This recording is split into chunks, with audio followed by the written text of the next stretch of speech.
All right, so today I'm going to be putting in a bigger pot Jean May, Camellia Sansequa.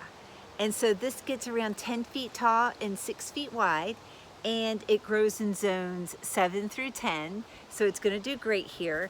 It is a Sansequa, so it usually has that really dark, glossy leaf, and the petals is a blushing pink. So we're going to be putting this in a bigger pot today. This is the pot it came from when it came from Camellia Forest. And then the other one that I'm going to be planting is going to be this one, and this is Winter's Rose. So we're looking at probably more like 3 feet. And it is a true dwarf Sansequa, and it too is a blushing pink camellia, and a true dwarf. So it's just going to get potted into a slightly bigger pot today. So I'm going to be using my standard mix of soil that I do, which is about 1/3 compost with manure, 1/3 peat moss, and then 1/3 pine bark mulch. And the pots have really good drainage holes in them, like this big, so they're going to be just fine in there. And they are a ceramic pot, although it is glazed. I'll be able to move it around depending upon the light it likes or not. And I've already gone ahead and mixed in the biotone into the soil, so I don't have to worry about adding it as I'm planting.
look great.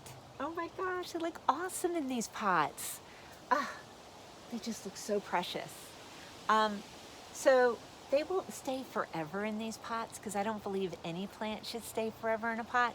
But until I can figure out their light requirements and what they like and don't like in my yard, it's nice to be able to move around in it.